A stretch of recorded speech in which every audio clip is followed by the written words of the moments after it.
మోకాల నొప్పులకు ఎటువంటి సర్జరీ లేకుండా ఎపియాన్ పెయిన్ క్లినిక్ అందిస్తున్న అత్యాధునిక చికిత్స. ఓన్లీ ఫుడ్ లోని కలిపే కలర్స్ మాత్రమేనా, లేకపోతే మనకి ఇప్పుడు వాల్ పెయింట్స్ వేస్తూ ఉంటామా? అలానే ఇప్పుడు వినాయక చవితి కూడా వస్తుంది. సో వినాయక చవితిలోనే వాళ్ళు ప్లాస్టర్ ఆఫ్ ప్యారిస్ కి దానికి కూడా పెయింట్స్ వేస్తూ ఉంటారు అన్ని కదా. రకాలు హానికరమేనండి. న్యాచురల్ పెయింట్స్ వాడుకోవాలి. అందాక ఎందుకండి, ఇప్పుడు మీరు అన్నారే ప్లాస్టిక్ బాటిల్లో వాటర్ తాగితే మైక్రో ప్లాస్టిక్స్ మన శరీరంలో ఇంజెస్ట్ చేస్తామని. నిన్ననే ఫ్రాన్స్ లో ఒక స్టడీ జరిగిందండి. అక్కడ అన్ని చోట్ల గ్లాస్ బాటిల్సే వాడతారు. ఆ గ్లాస్ బాటిల్స్ లో కూడా మైక్రో ప్లాస్టిక్స్ ఉన్నాయి. మరి అదెలా వచ్చింది అని మీరు అడగాలి నెక్స్ట్ క్వశ్చన్. ఆ గ్లాస్ బాటిల్ కున్న లిడ్ ఉంది చూడండి, ఆ లిడ్ కింద పెయింట్ చేస్తారే, అందులోంచి వచ్చాయంట. సో ఎక్కడి నుంచి అసలు ఎస్కేప్ అవ్వడానికి ఛాన్స్ లేదు. ఓకే, సో అది సో పూర్వకాలం లాగా మట్టి పాత్రలు, స్టెయిన్లెస్ స్టీల్, దాని ఏమంటారు, మన మరచెంబు, రాగి మరచెంబు, రాగి, ఇత్తడి, ఇలాంటివన్నీ వాడాలి. మళ్ళీ అల్యూమినియం డేంజరస్ మేడం. అల్యూమినియం పాత్రలో వంట చేయడం కూడా డేంజరస్ అండి. మరి చుట్టే అల్యూమినియం ఫాయిల్స్ కూడా పరోటాస్ కి, పుల్కాకి, నాకు ఇంకా కూడా అల్యూమినియం ఫాయిల్ లో పట్టుకొస్తున్నారు. నేను కూడా అడిగితే మా క్యాంటీన్ లో మొన్నే చెప్పాను తీసుకురాకండి అని, ఎవరికి సర్వ్ చేయొద్దని. ఇప్పుడు మీరు క్విక్ కామర్స్ లో మీరు ఆర్డర్ చేస్తారు. మరి ఇప్పుడు ఈ పాన్స్ అన్ని యూస్ చేస్తున్నాం కదా, అప్పుడు తగ్గిపోయిందండి, అన్ని అయిపోయింది. నాన్ స్టిక్ పాన్స్ అన్ని అవుట్ డేటెడ్, ఇప్పుడు ఎవరు వాడట్లేదండి. కాస్ట్ ఐరన్ అవే వాడుతున్నారు అందరు కూడా. సో తర్వాత మీరు క్విక్ కామర్స్ లో ఆర్డర్ చేస్తారు ఇడ్లీ, ఆ బ్లాక్ ప్లాస్టిక్ కంటైనర్ లో వస్తాయి, చాలా అట్రాక్టివ్ గా ఉంటుంది కదా, చక్కగా ప్లాస్టిక్ స్పూన్ తో తినేస్తాం కదా. అవన్నీ 100% క్యాన్సర్ కారకాలు. పొద్దున్నే వైట్ ప్లాస్టిక్ లో వచ్చే ఇడ్లీ. నిన్న కూడా చాలా సంవత్సరాలు అయిపోయింది చోలే భతూరా తిని, మా అబ్బాయిని అడిగాను ఎక్కడ దొరుకుతుంది చోలే భతూరా అంటే హల్దీరామ్ లో బాగుంటుంది డాడ్ అని. మొన్న సండే తెప్పిస్తే ప్లాస్టిక్ కంటైనర్ లో ఉంది, తినబుద్ధి కాలేదు ఇంకా. మా చిన్నప్పుడు ఇట్ వాజ్ వెరీ ఫేమస్. పాండిచేరిలో కాలేజ్లో, మెడికల్ కాలేజ్లో వన్స్ a week సర్వ్ చేసేవారు. ఇప్పుడు అది గుర్తుకొచ్చి మీరు తెప్పించుకున్నారు. ఇన్ని సంవత్సరాలతో తెప్పిస్తే తిన్నారా లేదా? ప్లాస్టిక్ లో వచ్చింది లేదండి. I was so scared. So ఈ ప్లాస్టిక్ కంటైనర్స్ అన్ని డేంజరస్ ఏనండి. సో ఇప్పుడు మహిళల్లో వచ్చేటువంటి బ్రెస్ట్ క్యాన్సర్ గురించి మాట్లాడుకున్నాం. అలాగే గర్భాశయ క్యాన్సర్ విషయానికి వచ్చేటప్పటికి, సో హెచ్పివి వ్యాక్సిన్ ఎంతవరకు ప్రొటెక్ట్ చేస్తుంది, ఎవరికి ఇవ్వాలి ఈ వ్యాక్సిన్ అనేది, సో ఎప్పుడు ఇస్తే అది హెల్ప్ఫుల్ అవుతుంది? 100% human papillomatous virus is the causative agent for cervical cancer. ఈ రిపీటెడ్ వైరల్ ఇన్ఫెక్షన్ వల్ల ఈ క్యాన్సర్ వస్తుందండి.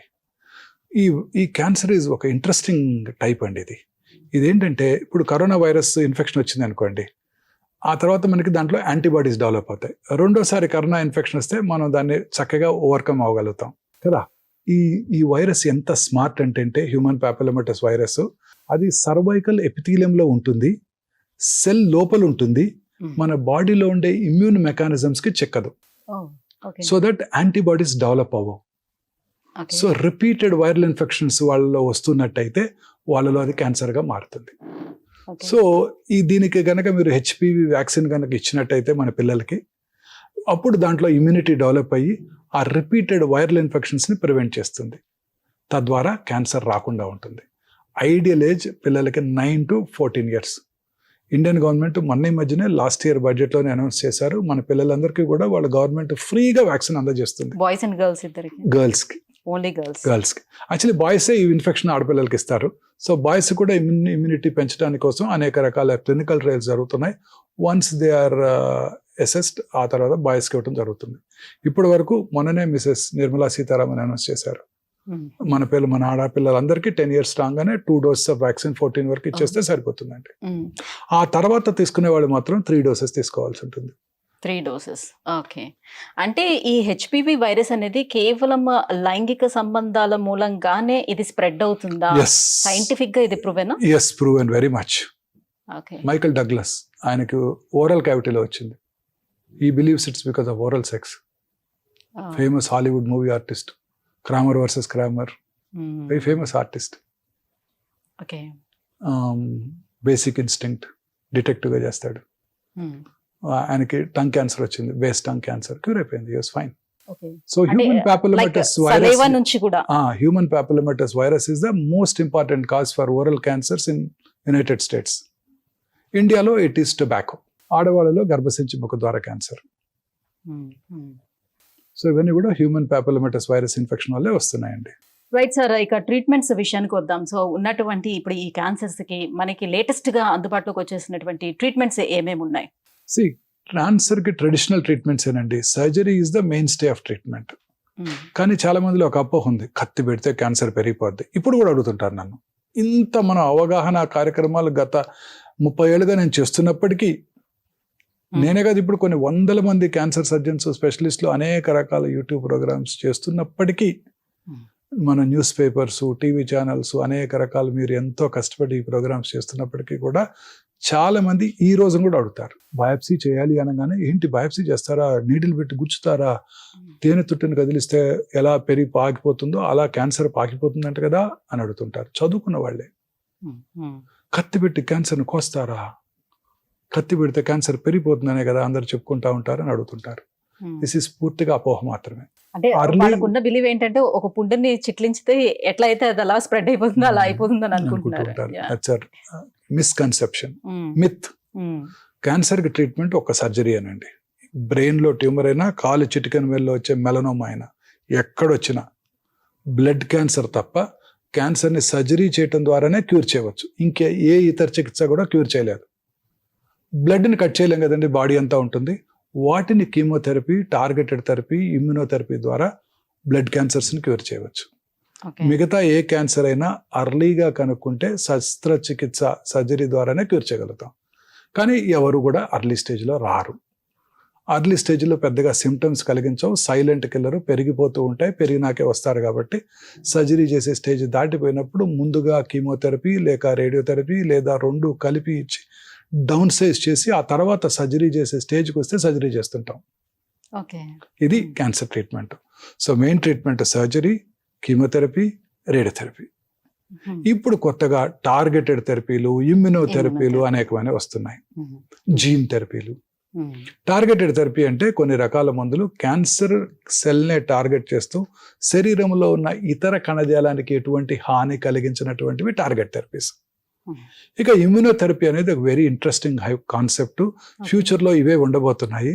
కాకపోతే ఇప్పుడు పేటెంట్ లాస్ వల్ల మన భారతదేశంలో అవి అందుబాటులో లేకపోవడంతో చాలా ఎక్స్పెన్సివ్గా ఉంటున్నాయి, prohibitively expensive, beyond the reach of a rich man also. ఈ ఇమ్యూనోథెరపీ యొక్క కాన్సెప్ట్ ఏంటంటే, మన బాడీలో టీ సెల్స్ అని ఉంటాయి, కిల్లర్ సెల్స్. ఆ కిల్లర్ సెల్స్, టీ సెల్స్ మన బాడీలోకి వచ్చే ప్రతి ఫారిన్ బాడీని డిస్ట్రాయ్ చేసేస్తాయి. ఉదాహరణకి bacterial infection, TB infection, corona viral infection, transplanted organ. For example ఎవరైనా పేషెంట్కి ట్రాన్స్ప్లాంట్ చేశారనుకోండి, ఇమీడియట్గా అతని బాడీలో ఉండే ఆ రెసిపియంట్ యొక్క బాడీలో ఉండే టీ సెల్స్ ఆ ట్రాన్స్ప్లాంటెడ్ ఆర్గన్ని డ్యామేజ్ చేసేసి రిజెక్ట్ చేసేస్తాయి. అందుకే కిడ్నీ ట్రాన్స్ప్లాంట్ తర్వాత కానీ, లివర్ ట్రాన్స్ప్లాంట్ తర్వాత కానీ, హార్ట్ ట్రాన్స్ప్లాంట్ తర్వాత కానీ ఇమ్యూనో సప్రెసివ్ థెరపీ ఇస్తారు, లైఫ్ లాంగ్ ఇస్తారు. So that our own immunity does not reject that organ.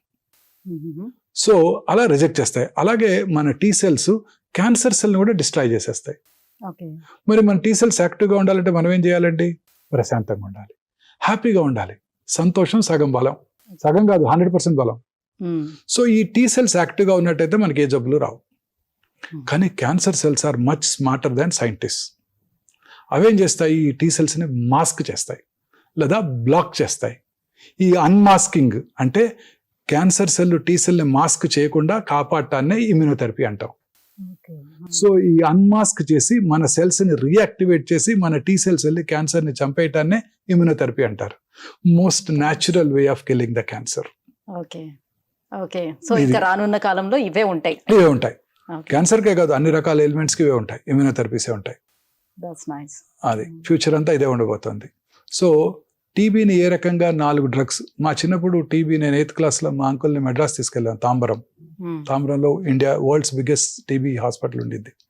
ఆయనకి రెసిస్టెంట్ ట్యూబర్క్యులోసిస్ ఉంటే లోవర్ లోబెక్టమీ చేశారు క్యూర్ చేయడానికి. 1975 when I was in 7th grade. So ఇప్పుడు క్యాన్సర్కి అదే సర్జరీలు చేస్తున్నాం. క్యాన్సర్ కూడా 4 డ్రగ్స్ వచ్చేస్తాయి. ఇప్పుడు టీబీకి 4 డ్రగ్స్ వచ్చాయి. ఇప్పుడు టీబీ రాగానే మీ ఇంటి పక్కన ఉన్న ఫిజిషియన్ 4 డ్రగ్స్ రాసి ఇచ్చేస్తాడు, AKT4, అందరూ క్యూర్ అయిపోతుంది. అలా క్యాన్సర్ కూడా 4 డ్రగ్స్ వస్తాయి. Nibs and nabs, mibs and mabs, 4 drugs ఉంటాయి ఇంకా. సో క్యాన్సర్ని కూడా ఒక 20 ఏళ్లలో క్యూర్ చేసేస్తామండి. అంటే సర్జన్స్ మాకందరికి జాబ్స్ ఉండవు. సో షుగర్స్ ఎక్కువ తినడం వల్ల కూడా మనకి క్యాన్సర్ వచ్చే అవకాశం ఉందని 100%. చెప్తున్నారు.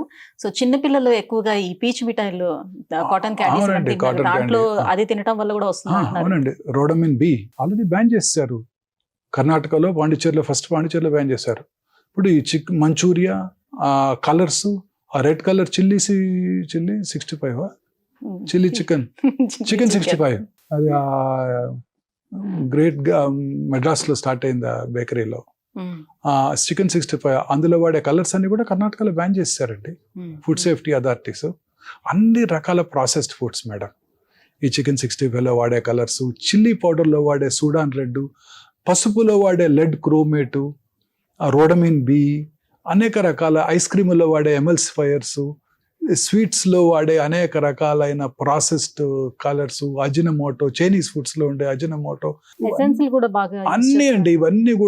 అన్నీ కూడా బిస్ఫెనాల్ ఏ, అన్నీ కూడా క్యాన్సర్ కారకాలండి. ఈ చాడ్ ఫుడ్ మీరు బాగా ఇష్టంగా తింటారా? తండూరి చికెన్, తండూరి పన్నీరు నేను తక్కువేనా? పోన్లేండి, అదృష్టవంతులు. ఆ బ్లాక్ కలర్ ఉంటుంది చూడండి, అందులో అనేక రకాలైన హైడ్రోకార్బన్స్ ఉంటాయి. అవన్నీ కూడా క్యాన్సర్ దారితీస్తాయండి. అన్ని రకాల food items, name any food item అండి. మ్యాంగోస్ మీద వాడే కలరు, వ్యాక్సింగ్, తర్వాత ఫ్రూట్స్ మీద వాడే కలర్స్, ఫెర్టిలైజర్స్, పెస్టిసైడ్స్ అవి వదిలేసేయండి. ఈ కెమికల్స్ మన మధ్య సింగపూర్ ఎక్స్పోర్ట్ చేస్తే మన మసాలా పౌడర్స్ దాంట్లో కూడా బ్యాన్ చేశారు. మన ఆంధ్రప్రదేశ్ నుంచి ఎక్స్పోర్ట్ అయిన ప్రాన్స్ మన US లో రిటర్న్ పంపించారు. క్రిమి సంహారక మందులు ఉన్నాయని, అవశేషాలు ఉన్నాయని.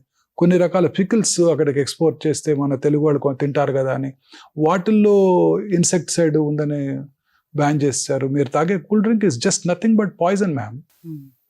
Diet coke nothing but poison. ఇవన్నీ కూడా నాకు తెలియకుండా తీసుకున్నాను చిన్నప్పుడు. ఇవన్నీ నథింగ్ బట్. ఇప్పుడే డైట్ గురించి చదువుతూ ఉన్నాను ఈ మధ్య.